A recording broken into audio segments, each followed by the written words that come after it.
Welcome to Positive Talk Radio, evolving ideas, one conversation at a time. Great guests, dynamic stories and interviews, plus new thoughts on a wide range of topics and concepts. I hope that you'll hang with me, Kevin McDonald, my friends, and of course, you. As together we work to understand why we are all here and what we can do to make our world a better place for all of us. To be happy, be kind, and live in peace together. Yep, that's Positive Talk Radio. And welcome everybody to a Wednesday version of Positive Talk Radio right here on KKNW, 1150 AM. And Eric, it is hot. How hot is it?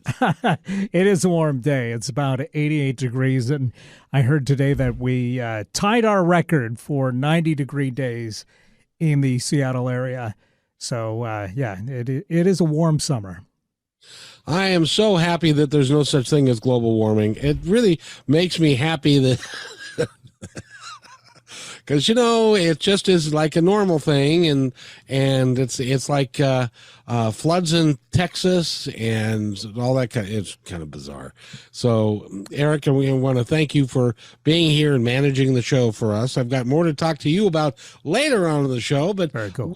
We've got a really cool guest today, and I just met her today, and she has taken the time to be with us this afternoon, and her name is Dr. Melissa Bird, and she is a coach, a feminist, an author, a healer, and all sorts of other stuff that she does, including she's got a farm that she is, and Eric, you might be interested in this as well. She's got a farm that she is in the process of creating that I think is going to be really valuable for people. And so we're going to talk about, well, I guess, Dr. Melissa, we could talk about that first. Oh my gosh, yes. I'm so happy to be here. I just love that this fell so perfectly into place. And I have to say that I'm in Corvallis, Oregon, and it's like 88 degrees or something here. And I'm like, that's not why I live here. I live here because it's like 75 all the time. And I don't understand this. And I want the rain back. I'm like, please, can we just have fall again? Anyway. It's coming soon. I know.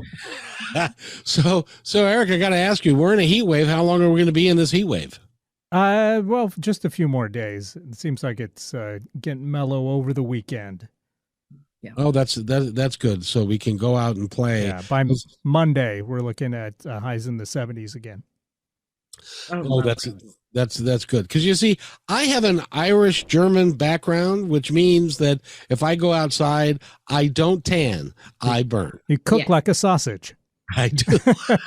a little round sausage. That's what happens to me. Well, that's the Irish German thing. Exactly. Well, I'm so happy that to be here, and I'm so glad you brought up the Mermaid's Garden. So the Mermaid's Garden is in Oregon, and it is a regenerative and sustainable aquaculture farm, where we are currently in the process of purchasing property in Sodaville, like Lebanon, Sodaville, Oregon. And it is a place where people can go to reconnect to their bodies, the land, and themselves. And so it's a retreat space and an aquaculture farm where we're going to grow healthy, happy fishies. And one of our taglines is pregnant women eating fish again, because it won't be full of all the crap that all the other fish is full of. Oh, very, very nice. So an aqua what farm? Aquaculture. So we are going to be building the first recirculating aquaculture system in the state of Oregon. And it is a system where the fish are inside in big, huge tanks. They do it all over the world. We just choose not to do it in the United States, apparently. Because, of course, they're healthy, happy fishes. And so we are building the first recirculating aquaculture system. That's my husband's job because he's a marine biologist. So I just help promote the farm, and I'm raising money. So we, because it's such an innovative way of farming, a lot of people don't understand it because it's not like cows and pigs. And so we've had a really hard time creating a regenerative and sustainable place for people to go, because even though we say global warming is a problem, and wouldn't it be great if we had more places to get regionalized sustainable food, we don't actually put our money where our mouth is when it comes to those things. So let me see if I understand this correctly. Yeah. Because I used to and everybody who knows has been listening to the show since I started in 2003. I used to be a chicken farmer or a chicken salesman. Yeah. And I worked for a vertically integrated company, so they took it from the egg to the table. Mm-hmm. And so they had control of all the processes that chicken went through. And I'm not saying that they did a great job of doing that, but they had a choice. They could either do it one way or they chose to do it another way. Yep. But you are telling me that rather than to eat fish that has been swimming in polluted waters or in the ocean where there's, I don't know, little things like barbiturates and what? Mercury. Yes, and mercury and jet fuel and all kinds of stuff that is floating around in the waters with them. You control the environment that the fish are in, so therefore they are clean. And is that a great way to describe them, as being clean? Yes, and they're not eating themselves. So a lot of fish farming right now is like they take the dead fish, turn it into fish feed, and feed it back to the fish, which is nasty. And so we're also talking about controlling the food that the fish are fed. And let me tell you the most amazing part about recirculating aquaculture, because I think you will appreciate this, especially since we just had that global warming talk, is all of the water that comes out of the tanks that's so full of that magical fish poop. We're going to use it on the farm, use the plants to clean the water, and then we're going to put it back in again. So it is like a full contained system that uses 95% less water than traditional fish farming. And I don't know if you noticed, but water is going to be an issue coming up for like ever. Yeah. Now that have you heard of Lake Mead? I have heard of Lake Mead. I've also grew up next to the Great Salt Lake, which is also dying. Yes, and Lake Mead, they're finding things in there that they didn't know were there. I'm afraid that's going to start happening at the Great Salt Lake. Nobody took anybody in Salt Lake City and put them in a barrel and threw them in the water. Ever. Only if they weren't devout Mormon. But that's a story for another time. And that's another story. Absolutely. Well, I think that is absolutely outstanding, and it's something that is going to be necessary going forward. I interviewed a gentleman that he has a bug farm, basically. Yeah. And they take what is it? Not cockroaches, but crickets. That's it. Thank you so much. Him. You know him? Yeah. Is he the one who's in McMinnville? Brian Fisher, I believe is his name. Yeah. Him. Oh, what a small world this is. Yeah. And he grows crickets. And then they take the cricket poop, and the cricket poop apparently makes wonderful fertilizer, and it's all natural. And and then they take the crickets and they grind them up and put them into paste, and then people can use it for all sorts of things. It's high in protein, and it's very natural. And just in the United States, we have to get people past the idea of, hey, could you pass the crickets, please? Yep. It could go right along with Thanksgiving. It's like we're featuring this year a cricket stuffing, and see who actually eats it. But that's okay. But it's important. So that's a really important piece of the work that you're doing. Mm-hmm. is the sustainable, and that makes just total sense. It really does. How many fish can you work through that whole process at a time? Is it something that can be scalable? Yes, it's actually 2,000 pounds of fish a week. Holy mackerel. No pun intended. Mackerel, though. It's not going to be mackerel. But the thing I think is really interesting, because it is integrated with all my other work. Like, this is about a mind, body, spirit, earth connection, right? Like, if we are not aligned in all these areas, and if we aren't connecting to the land and figuring out where our food comes from, I think this is why COVID was such a shock for so many people, is because all of a sudden they were like, but where do I get my food? Right. And I think the thing that has really been fascinating about this process, you know, when you and I were talking earlier today, I used to be a lobbyist. Like, I understand how government works and how funding works and how we invest in agriculture. Like, I understood all of those things. And one of the things that's been really interesting, honestly, Kevin, is that I thought this was a no-brainer. I mean, we live in Oregon, right? Like, here we are in Oregon. It's regenerative, it's sustainable, right?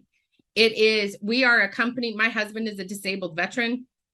You know, he served 2 tours of duty for this country. At the very least, I thought the veteran thing would get us some money, right? Because there's all these veterans in agricultural programs, but you have to have 3 years of management experience on a farm to qualify for those programs. And most veterans, unless they're legacy farmers and they have grown up on a farm, don't have that kind of experience because they've been serving our country. We are a woman-owned, LGBT-owned, Native American-owned business. And finding funding and money has been, I have not been this shocked about funding streams and investment in, I can't remember how long. It has been like pulling teeth to help people understand that if we are going to be the kind of state in particular, but country in the world, where we want to invest in regenerative and sustainable agriculture that helps people with disabilities, Native American people, women, LGBT folks, veterans, we've got the full meal deal. We are the dream of Oregon. And it has been like pulling teeth. Well, first of all, I want to thank your husband for his service. Thank you. And I'm sorry that he was hurt in the service of his country, and I hope that he is getting the care that he deserves. Oh, that's another show. I know. I was afraid that was going to be another show, and that's another show. Yes, but because there's lots of issues there. Yeah. But so you're telling me, and I don't understand this, so you're going to have to, because you're a former lobbyist, and so you know how it works. And I assume that it works this way because there are other lobbyists that have got more money that they can steer other directions other than what you're working to do. But it seems to me that if you can have a sustainable way of providing food for people that is clean and saves money, because your water bill is next to nothing, and you're also working environmentally safe and sound, and you can't get money. This is the irony. And I think this is the thing that I always teach, that I teach people when I'm working with people, when I'm speaking to people, is that we make assumptions about how the world works, right? How money happens, how farms get funded, for example, how, you know, you said earlier, I hope he's getting the care he needs. That's a whole nother show. Like how the VA actually interacts with veterans. Like, we make assumptions about all of these systems that aren't true, right? And so we assume that if someone wants to start a farm, they can just go and get money from like the USDA or the Department of Agriculture, or even a private banker. And that's not how it works. And I think in particular for progressive folks who tend to be very interested in all these issues I've just listed, even the people who are really talking about environmentalism and then talking about what we need to do to help the earth aren't putting their money behind that either. It's so hard to access those funds that even when you try, you have to know somebody who knows somebody. And I think that's why so many people who really have beautiful and amazing ideas for regenerative and sustainable work can't get into be property owners, because that's where the wealth is, right? Yeah. You know, and so if you can't have access to land, you don't have access to the resources that other people in power do. And this is actually where my work of the Graceful Revolution comes in, because it is all about having conversations. It's why I really enjoyed talking to you this morning, and I'm so happy to be here with you right now, is that the more people I talk to about the roadblocks we've hit with the Mermaid's Garden, the more people are like, that's a really important thing. Have you talked to this person yet? And so it's that connection, that the kindness, like, I'm not mad. I'm not going to go hating on the USDA, but I am going to point out the fact that we talk about wanting veterans to have jobs. We talk about people wanting people with disabilities to have jobs. We talk about, especially here in the Pacific Northwest, like LGBT issues, but we don't do anything to help promote people like that. We talk about wanting women to have bodily autonomy, but we don't do anything to ensure the autonomy of the earth. And she's the biggest woman there is. You're right. And it's amazing to me. Now, next week, we're going to have a gal by the name of Selena Luma on. Mm-hmm. And she's going to educate us about the disabled community. Yes. And it's startling. It is just startling what I'm learning. Did you know? And I defy anybody. As a matter of fact, if you want to give us a call and you tell me what the minimum wage of a disabled person is in the United States, in any part of the United States, I will give you $20 if you can give me the right answer. So 425-373-5527, because I had no earthly idea. 425-373-5527. It is unconscionable what we do to people who do not have power in this country. Yeah, I mean, it's really, really stunning. And to the people that we assume have power in this country, right? Like, we also make assumptions about the people who have power and don't have power. And I just really find that where we're at, I was just talking to a client earlier today, and I was asking them, if you knew everything was going to be okay, what would you do differently? Like, if you knew that if you woke up tomorrow morning, everything was going to be totally fine, what would you do differently tomorrow that you're not doing today? And her response was, I wouldn't keep putting roadblocks in my way. She gave me this vision of her rolling a boulder into the middle of a river to stop the flow of all the good things that were coming to her, because she couldn't figure out that she deserved that joy and that happiness. And I think we do that all the time, because the people in power say, you have to work for that. You can't just have it, right? You can't just have that joy, that car, that whatever it is. You can't just have that. You got to work for it. And you got to work for me for less money for it. Right. And I think for most of us have things that come naturally to us that bring us joy and happiness, but we get told that those aren't the right things.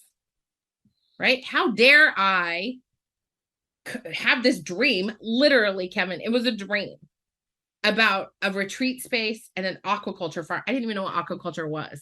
I had to ask my husband. This whole dream comes to me, and I'm like, this is going to be amazing. I can't wait to start telling people about this. And it's so interesting that I'm like, well, darling, that's a mighty ambitious project you've got there. You're right. Because you know what? In my part of the world where I live, I want to give my land back. I want to create spaces where everybody is welcome at the table. I want to make sure that we're creating a space based on universal design, so everybody, regardless of ability, is able to walk through the same forest, roll through the same forest, be led through the same forest that I am. Our labyrinth is going to be wide enough for wheelchairs and walkers, and have bumpers that run along it for blind people, so that people aren't just walking a labyrinth, they're actually experiencing the labyrinth for meditation. We're talking about taking this to a whole new level. And Kevin, all I get, well, darling, that's a mighty ambitious project. Oh, that just has to be, I would say that just has to be infuriating for you, but you've taken a different attitude towards it. And I want to talk about that because, by the way, we're talking with Dr. Melissa Bird. She is a coach. You can hire her to help you and live your life a little bit better. She's a transitional coach, and she works with everybody. And you've also got something called the Art of the Graceful Revolution. Tell us about the Art of the Graceful Revolution. Now, it's got the word revolution in it, so it's automatically people think, we're gonna arm up and go shoot people. Yeah, no, that's not what it is. which is why it's so revolutionary. So the Art of the Graceful Revolution is an 18-week group coaching program that I created for women who are ready to heal their shame and wounding, engage in inspired intentional action, and learn how to use their intuition to make a difference in their lives and their communities. And all of this was created after the 2016 election. And, I mentioned before I was a lobbyist. And so for years, I'm a social worker. I have a master's degree and a PhD in social work. So like, I'm the helper. But I knew I didn't want to work in academia, and I wanted to take all of what I knew about social justice and reproductive justice and start to help as many people as possible just find that thing that makes them want to do something different in their community. And so the Art of the Graceful Revolution is it's a group program where 20 women come together twice a year to heal and connect. And I coach them through this process that I've created, where we really dig into the shame and wounding of the messages that we receive, not just from our families of origin, but also from the community at large, and how we can really heal the internalized messages that we have in our head that tell us we're not capable of doing the things that we envision, those mighty big dreams, those mighty ambitious things, the spectacular vision that we have for the world, and heal that so that we can go and do the spectacular things that we are meant to do.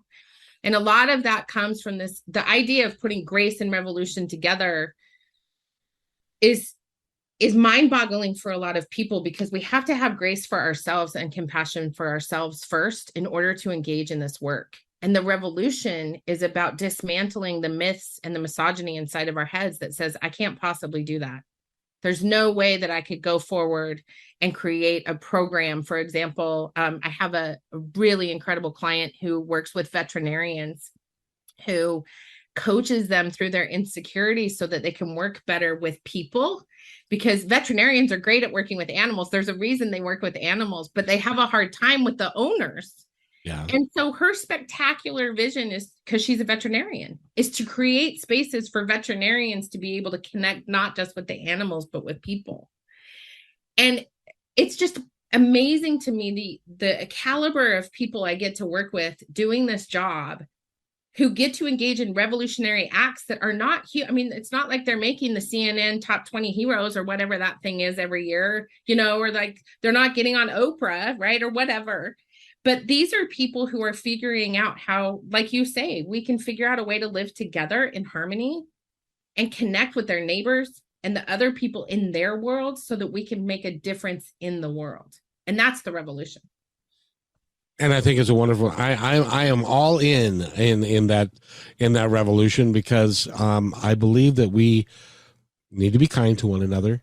We need to take care of one another, and we need to work our rear end off to make this place a better place for us and our children and our grandchildren. I have a 4-year-old grandchild, and I want, when she's my age, I want her to be able to say, "My, this is a nice place we live in." Not where we're headed. And so we got to work together to fix that, don't you think? I do. And I think a really important part of this, and a really big piece of this for me, has been learning how to talk to people who aren't like me, right? Like, who don't necessarily agree with everything that I want in the world, but I'm still willing to hear them out at a human level. And I learned that as a lobbyist when I was working in Utah. Like, when you approach people from where they're at, not where you want them to be, the whole entire world changes, because you find commonalities among each other. You find shared humanity among each other. So even if you differ politically, even if you differ socially, no matter what that divide is, that classism, racism, sexism, all that stuff that we bring up, when we connect with each other at a human level and hear each other out instead of screaming at each other, everything becomes different. But what I know to be true is that sometimes that has to happen at the dinner table. Sometimes that does have to happen behind a closed door. And I think now more than ever, I left the Utah legislature in 2011. So everything has changed in the last 11 years since then. And this divisiveness, it can go away. But we have to not shame people into the spotlight to have these difficult conversations. Sometimes it's going to be as subtle as going to your neighbor down the street that doesn't necessarily agree with you and having a conversation with them in a way that is human. Mm-hmm. We all have thoughts, we all have needs, we all have fear, we all have joy, we have everything. But in a lot of cases, there are people who are living from a place of hate, division, and fear. Because mostly it's fear because they're scared of losing what they already have or whatever it is. And we have to get over that and realize that we're all together. We're all one people. We're all the same. And if we don't fix it, we're going to be in for a world of trouble. And that's why I love what you're doing. And there's also something else that you're doing that I wanted to highlight today that I can't pronounce. So you get to pronounce it, okay? Yeah. I'm so excited to be a part of the Power of Passionistas Summit. It is a virtual summit happening online, September 21st to the 23rd. And I have to tell you, one of the things that I love about this conference. So when I found out about it, it's a 3-day virtual event that focuses on diversity, equity, and inclusion. And I will be very honest, I'm all wah, wah. Oh, good. Someone else is doing DEI work, right? Whatever. But I have to tell you that I have, in all these years, I started doing diversity, equity, and inclusion work 30 years ago. In all these years, I have never seen anything like what Amy and Nancy Harrington are sisters, and they founded the Passionistas Project. And I have to tell you, I have never experienced an actual diverse, equitable, inclusive space in this kind of work. And I think the thing that is so remarkable is that the conference features, like, there's literally a panel on decolonization. There is a panel on education. There's a panel on voting. But the thing that they're doing is really bringing together the disability community, Indigenous communities, and the people who are normally so invisible that even when DEI, the DEI rep at a company says, we're going to do diversity, equity, and inclusion, it's so performative. And the thing I love about the Passionistas Project and this summit is it's not a performance. It's legitimately the way Amy and Nancy live. And every single person that is part of this is going to have the experience of sitting, and everything's recorded. So even if you can't be there the entire time, you get to be a part of this project. And this is just, I really have never seen anything like this, Kevin, honestly. Like, it is so powerful, the storyteller events that are going to be taking place and the stories that are going to be told. I've really never seen anything like it. Well, one of the really cool things is that rather than Nancy or Amy getting up there and preaching to people about this is going on and this is going on, this is being done by the people that have been affected by it at a grassroots level, and that they understand what's going on, and they're because they're living it. Yeah. And so they have the opportunity, and you have the opportunity to tap into their wisdom because they wake up every day and this is what's going on. Yeah. And it, like, if your listeners have been sitting around wondering, how do I help my company or my world actually engage in authentic diversity, equity, and inclusion work, do not miss this summit, because the people speaking at this summit, like you just said, are going to be talking from their lived experience about what this looks like. And I'm really excited to be facilitating a Power of Rebellion panel where we're going to be, I'm so excited. Crystal Walker. Who, you rebel? Nah, come on. No. But my friend Crystal Walker, who does diversity, equity, and inclusion work, and a couple of other folks are going to be talking about that the power of rebellion is not about like going out and marching and throwing a tantrum. It's going to be, we're going to talk about how our stories of connection and sitting down at the table and a firm belief in our spiritual practices is actually a form of rebellion. And so I'm really excited about all of these panels where these stories are going to get to be told in tangible ways that people are going to be able to walk away and go, I can totally incorporate that into my work. I'm so excited to connect this person with this person with this person. One of the awardees, Rebecca Coakley, who works for the Ford Foundation now, she's in charge of their disability rights program, and she's the first U.S. disability rights program officer for the Ford Foundation. The first one? Yeah. The Ford Foundation seems to me to be a rather large company. They've been around for time and eternity, but she's the very first disability program officer.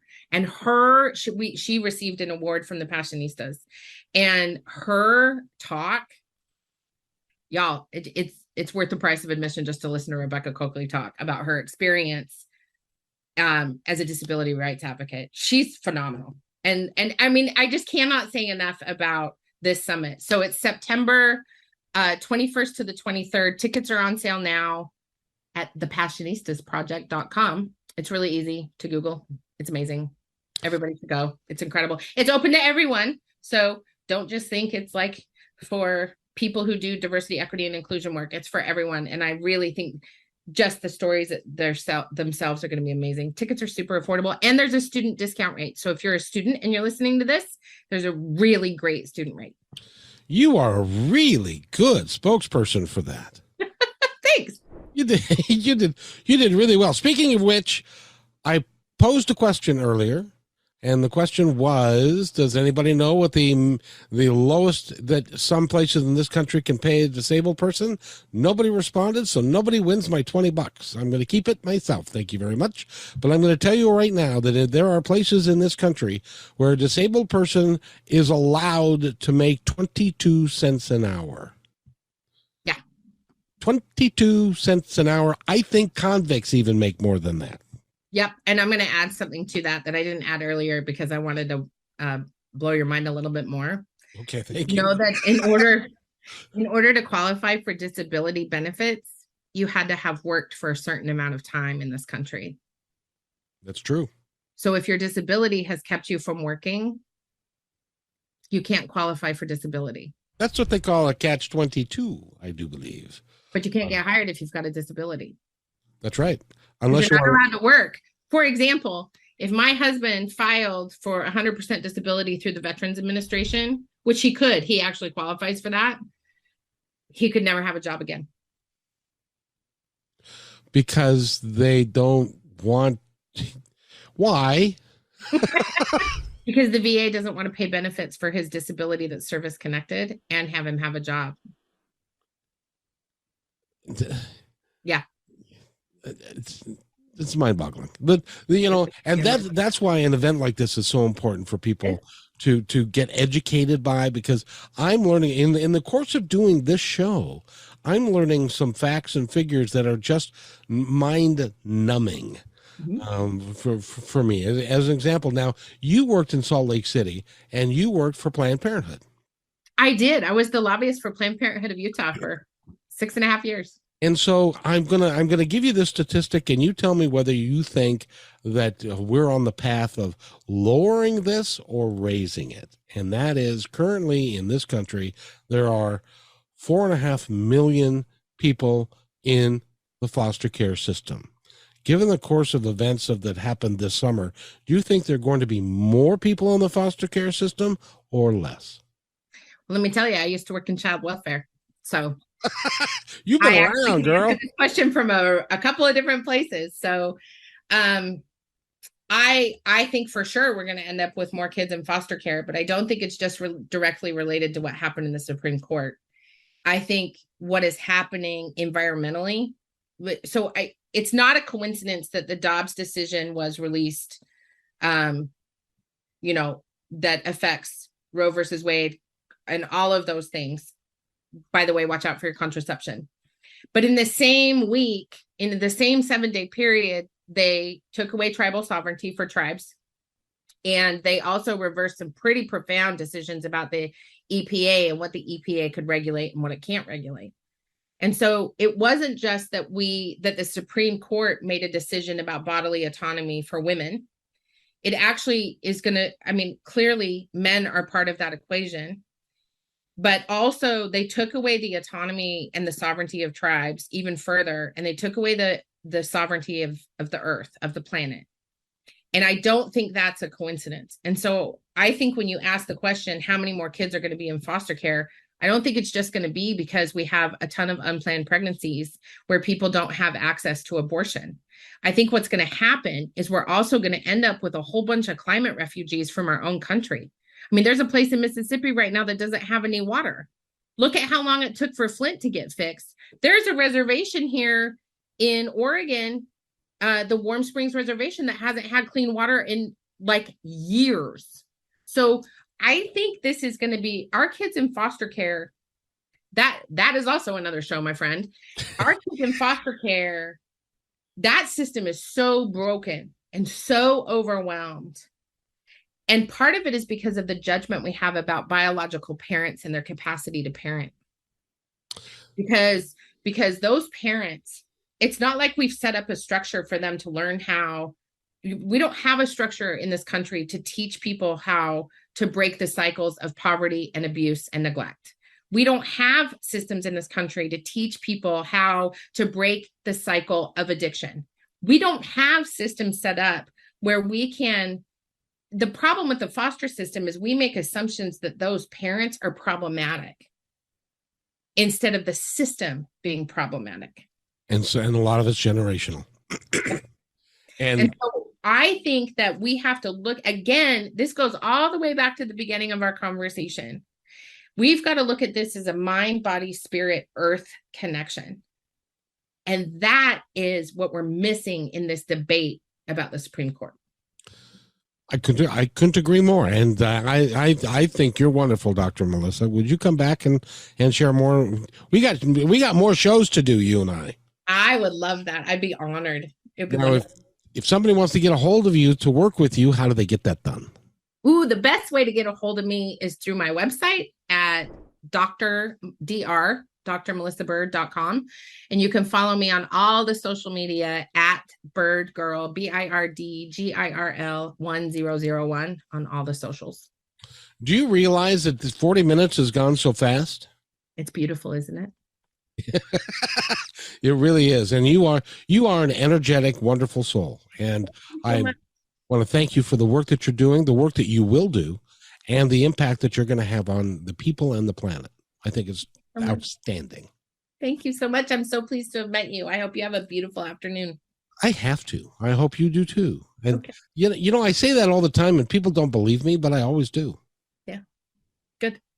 It's all of life. So Dr. Melissa, thank you so much for being here. If they want to get a hold of you one more time. You can find me on the web at drmelissabird.com or on all the social media at birdgirl, BIRDGIRL 1001. And she's going to go from this show to another podcast because she just ain't done yet. So I want to thank you so much for being here, and you have a wonderful day. And we're going to take a commercial break, and we shall return with more right after this. Do you believe in the combination of brain work and spirituality? Her grace and sense of humor have made Allison Roberts highly sought after. She's a cognitive behavioral expert with natural intuition. Allison has guided thousands of people all over the world to find their internal power. Visit ALLYSONROBERTS.com for your free guided meditation today.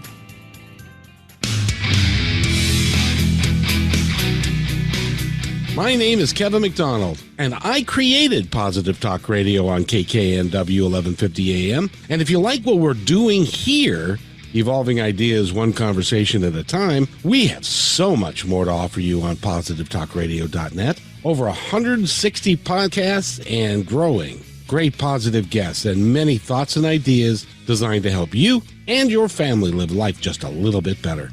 You can even contribute to our work by becoming a member and receiving lots of cool stuff. Please check it out. I created PTR because now's the time for positive change, and nothing else matters. Again, visit positivetalkradio.net, and thanks for listening.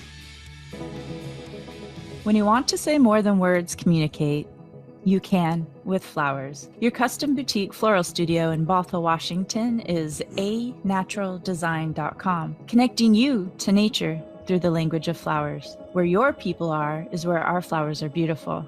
Your success is our goal. Now through New Year's Eve, here's your exclusive bonus for being our appreciated listener. Type in promo code Positive Talk Radio at checkout to receive $20 off your order. Our gift to you for being here with us today. anaturaldesign.com. Have you ever said, how did I do this again? Want to create your own powerful life?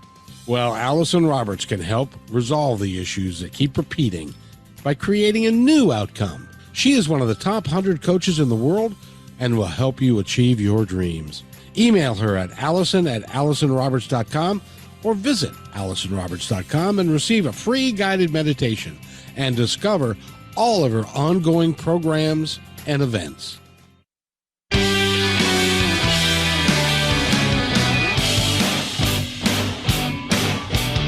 And welcome back to Positive Talk Radio, everybody. My name is Kevin McDonald, and you're listening to KKNW 1150 AM. And my guest has had to depart a little bit early, and she had to go do another podcast. So I was just kind of curious. Eric, are you there, sir? I am here. Oh, good. I was just curious. What did you think of the Aqua Farm idea? I mean, that's very cool. It'll be interesting to see when it's up and running, how well it goes. It really will be. And if you're just tuning in, this was a idea that Dr. Melissa had and her husband, who's a marine biologist, she said, I think. And they've got an idea for creating a aqua farm for fish that is self-sufficient, meaning that they use the same water over and over again. Mm-hmm. They are able to produce right now, I guess, 2,000 pounds a week of fish. I didn't ask her what type of fish it was, though. I should have asked her that. Any ideas? I imagine salmon will be in there. That's very popular. Yeah, probably salmon or trout or something like that, or a bottom fish of some kind. But so anyway, Eric, I wanted to let you know, and I wanted to play this. There's a gentleman that I've interviewed. I don't know if you were part of the interviews or not. His name is Tommy Tika, and he's a singer-songwriter out of Finland.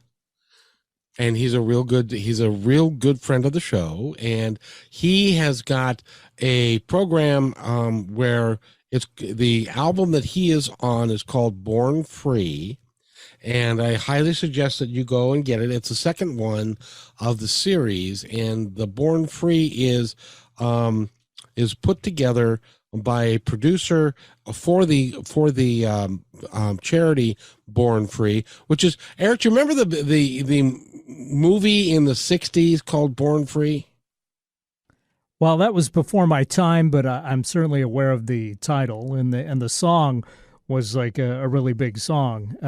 I know that because when I was learning guitar in school, that was one of the songs that we had the chords for. And so you weren't born in the 60s? No.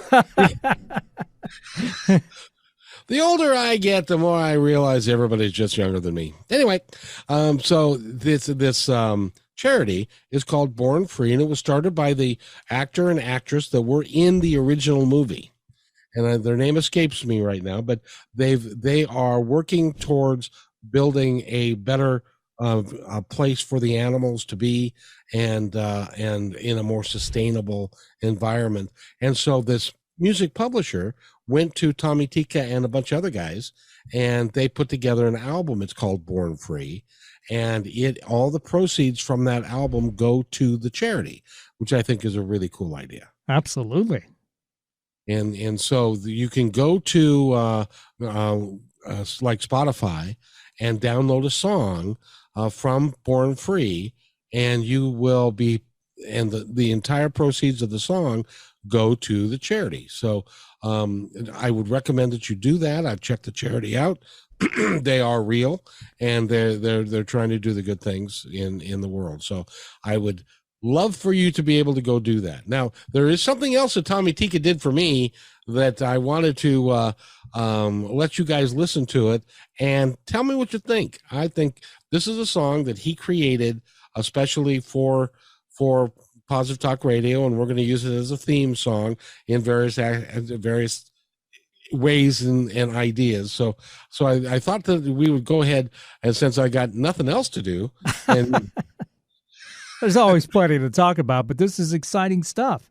Yeah, well, it's not out there anywhere else. You can't buy it.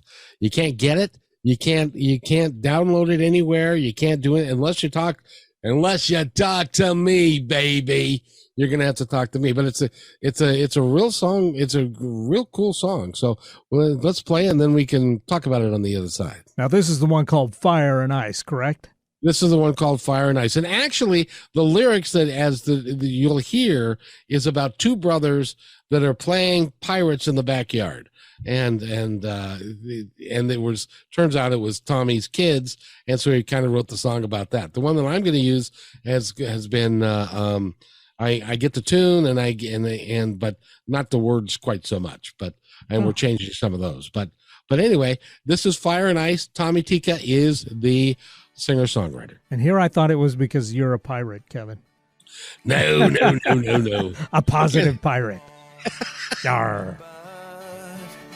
To tell me where to go, as if I didn't know the road was new. A winding path, the map showed a photograph of where the X was marked, stood a marabou. We fought fire and ice, Odysseys of different sorts would be. We fought fire and ice, the crew was just my kid brother and me. We fought fire and ice, the rustling of the leaves in this jungle world of green. We were merely thieves. We fought fire and ice.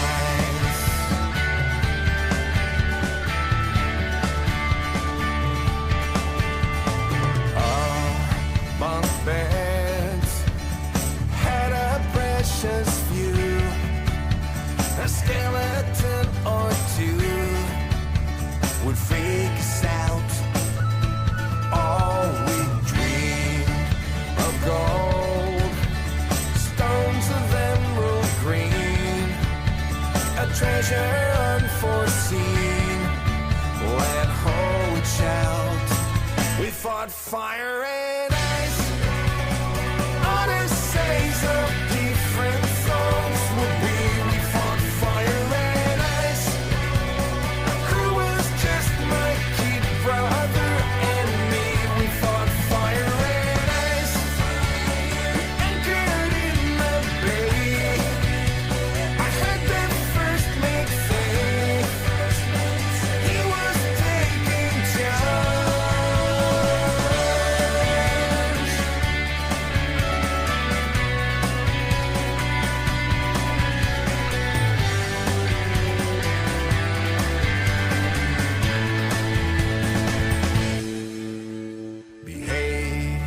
Yourself, or you walk the plank.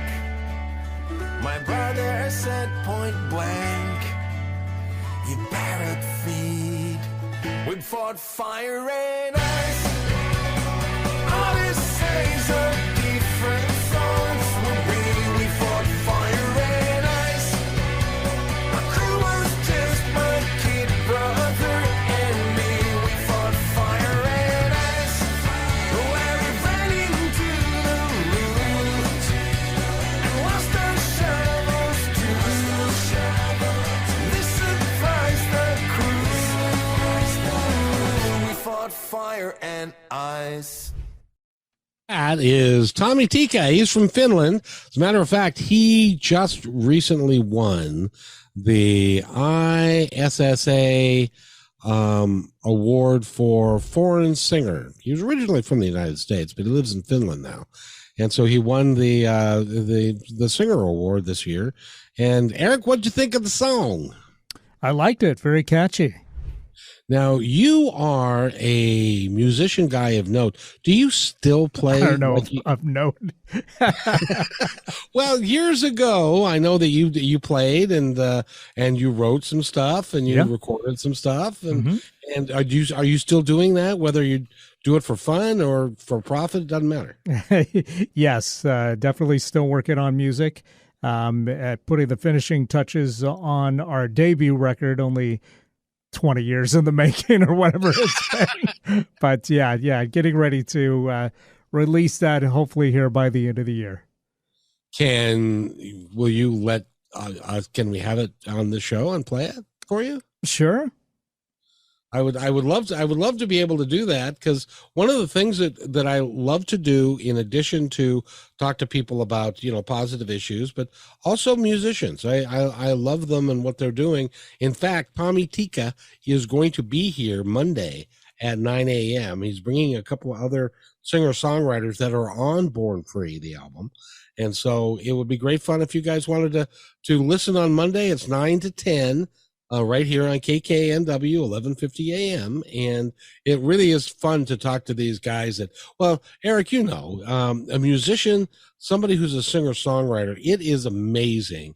Now, the song that you just heard, Tom did all of it, all the vocals, all the instruments. He put it together, he produced it. I can't even wrap my head around how you guys do that. It is really impressive when, one person can create a whole song like that. I can't do that. I play with other musicians and, we get into a groove, so to speak. But to get into a groove with yourself, I think is a little bit tougher. But that's all the more impressive that he could do that for sure. Well, it's fun. I didn't know that you were still playing music and stuff. What instrument do you play? I play guitar and sing. Oh, very nice. Very nice. Have you guys done any gigs? Is there any place that anybody can find you? Oh, yeah, lots of gigs. But we've kind of been paused from gigs since like the first week of the pandemic. So looking forward to getting back out there eventually. But right now we've kind of got a labor shortage in the band. So it is funny that, the group has also kind of experienced the same thing. It's like a microcosm of the whole world with the pandemic.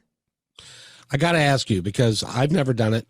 I mean, I've been an actor and I've been on stage, but I've never been like a musician putting my own stuff out there. What is it like being on stage, playing your own music, and with people that are listening to it? It's got to be some kind of a really cool moment in time. It is, yeah. I mean, it's nerve-wracking probably the first couple times, and but then it becomes very enjoyable for sure. Yeah.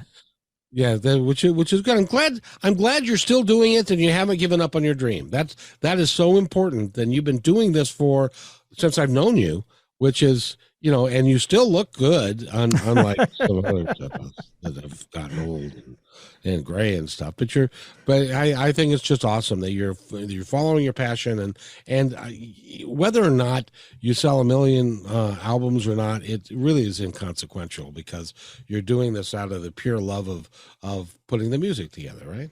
Yeah, we do it for fun. Definitely not expecting to sell 1 million copies, and not as music as the music industry is now, for sure. But that would have been a stretch even before, when people actually bought records. But it's just so much fun to, be creative. Absolutely. And by the way, as you well know from doing this show. Oh, I just love it. And by the way, if you want to go find out more about the show and what we do, you can go to positivetalkradio.net. And I've got 230 episodes up now.